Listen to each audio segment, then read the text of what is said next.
I'm Julie Barkey with this Senate update. On the Senate floor today, Senator Carrie Ruud brought up a bill that would essentially take some elected positions and make them appointed in Crow Wing County, and it spurred some debate.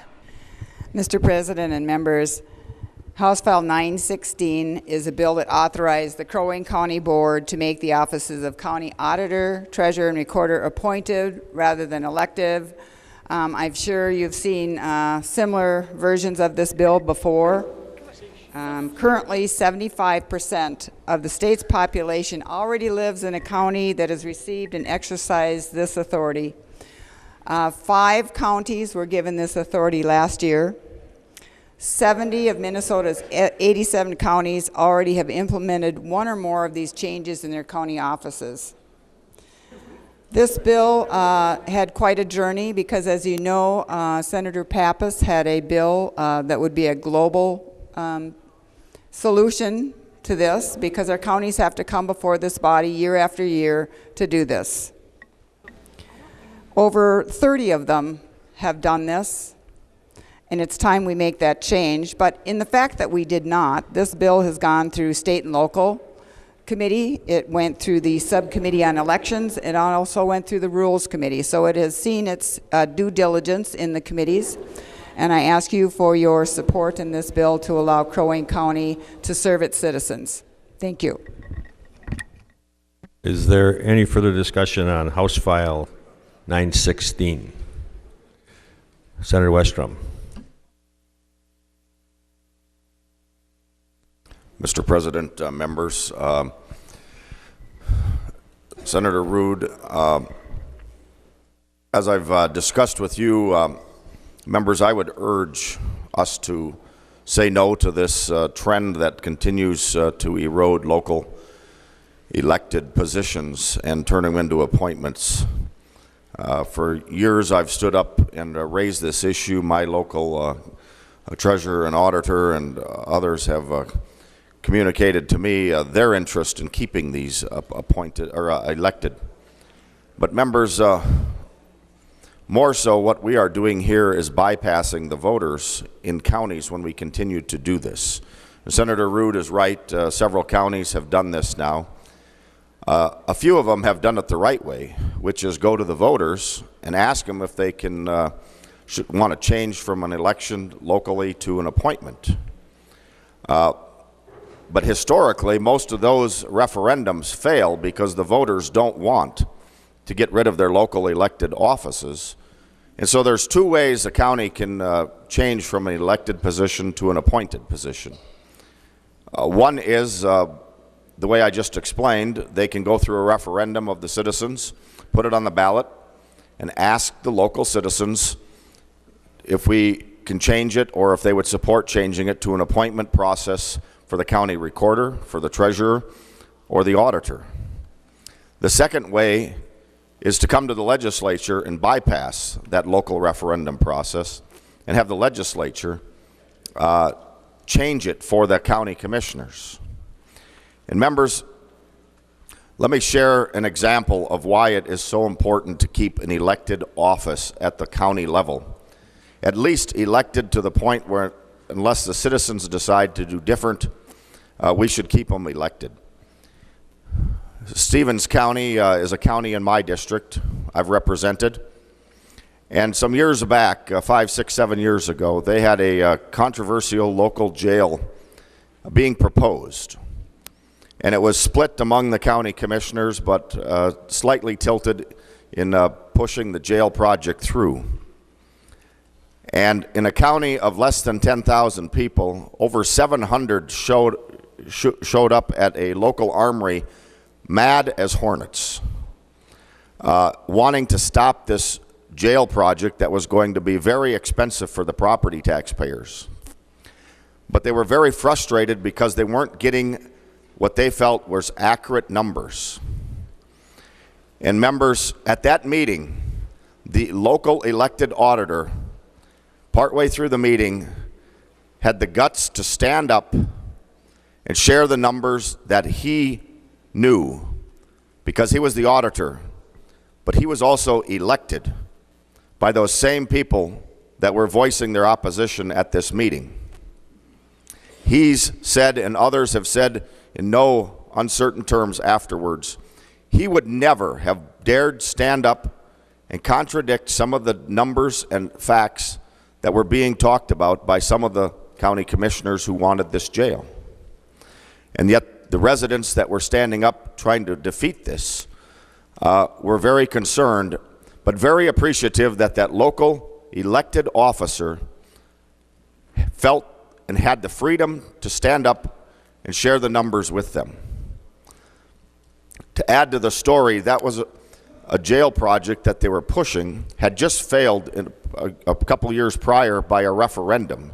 So the commissioners should have known what the public sentiment already was, but they were pursuing ahead with the local jail. The project ultimately did not go forward, but if that local auditor had been appointed, the outcome likely would have been different, and the citizens who were very frustrated and disgusted about the numbers that they were not able to get, or they weren't feeling they got the accurate numbers, that local auditor stood up and shared those numbers because he was elected. And so, members, that's the kind of situation that we avoid when we keep local elected positions elected versus appointed, because it's a checks and balance in our county system. And so, members, this isn't anything against Crow Wing County. I have stood up and talked about the concern of this trend that I don't think is the right direction for a responsive government, that local citizens can have a reasonable way to unelect somebody that they don't feel is doing a good job and replace them with somebody that is. And these positions are very vital in our counties. The recorder keeps track of all the property records in our counties, deals with issues that come up with landowners, but it is very much customer service driven as well. And you will hear the argument that, well, these positions have gotten more technical, we need more computer skills, we need more accounting backgrounds. Folks, most of these offices have several staff hired anyways. And no one person has all of the skills that may be required anyways. And it's like any department, any division, any business, you complement yourself by hiring different people that have different tasks.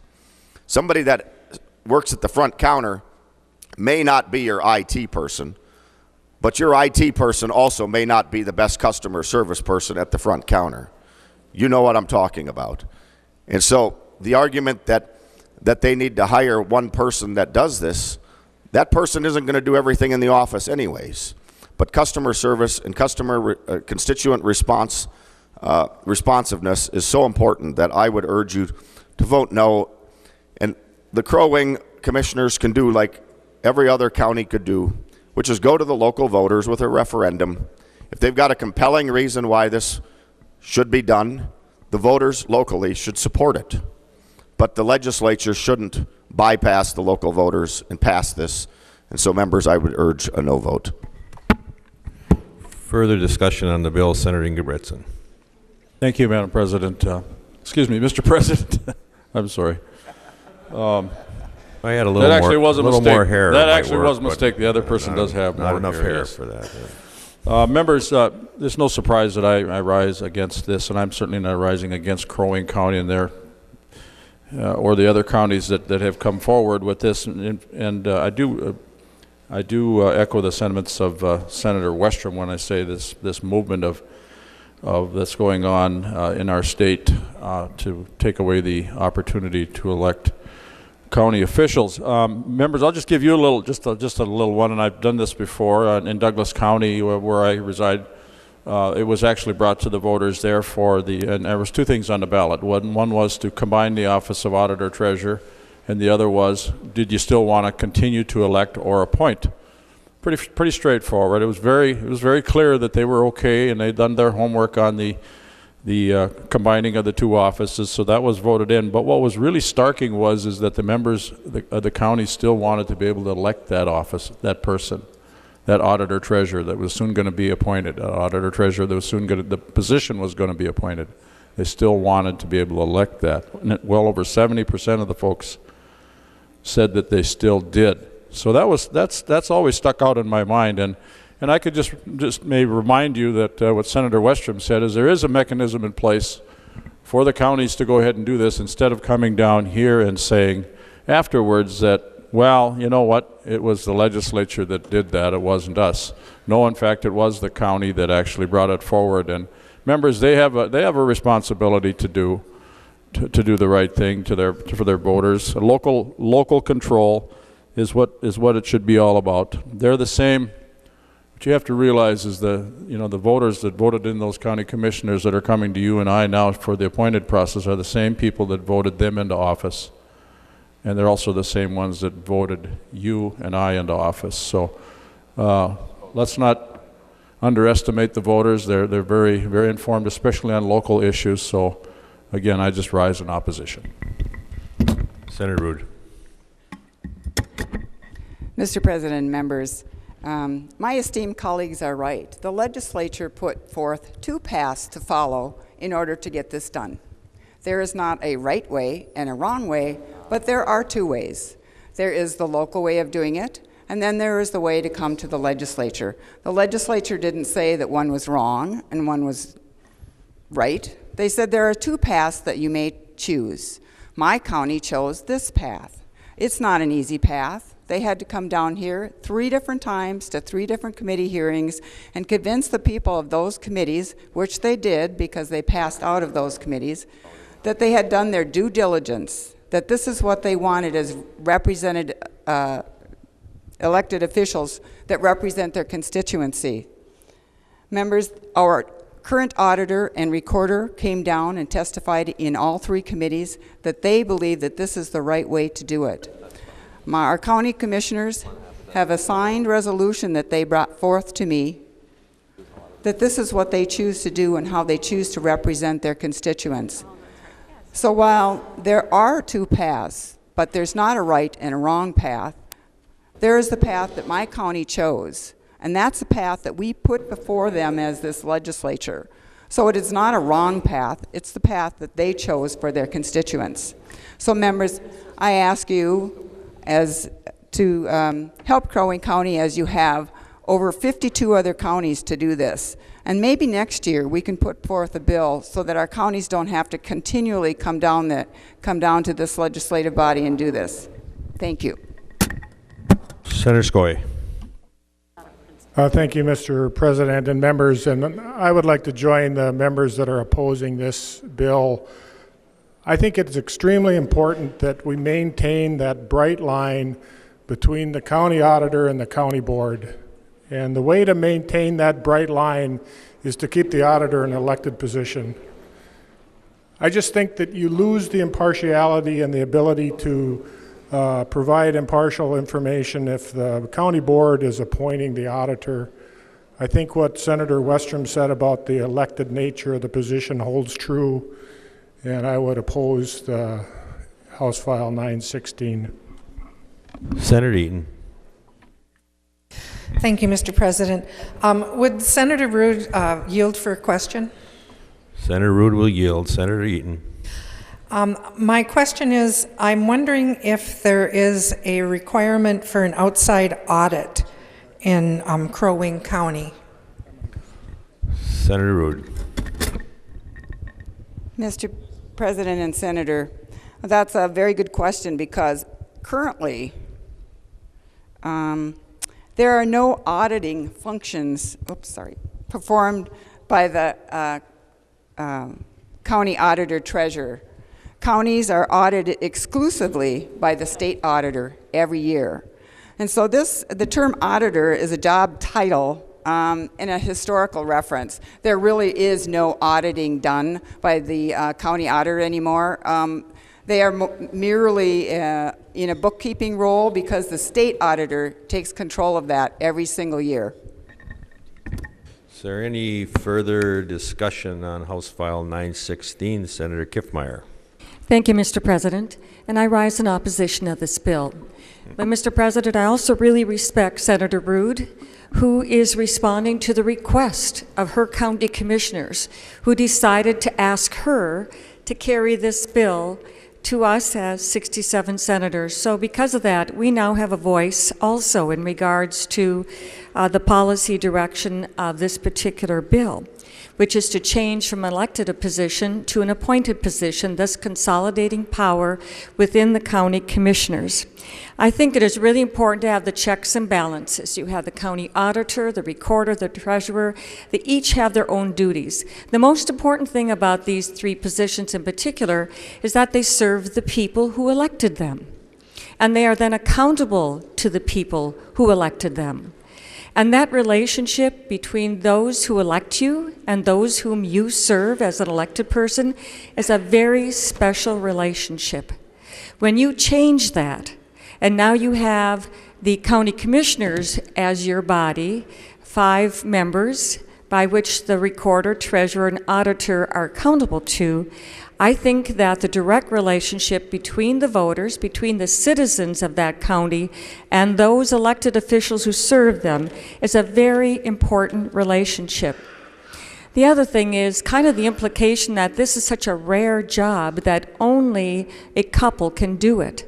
I have no doubt that there are many qualified people in this county who are willing to run and to serve, and sometimes, matter of fact, is a very healthy, competitive situation by which they are able to talk to the voters, explain what they have done, for the new person to explain what they would like to do.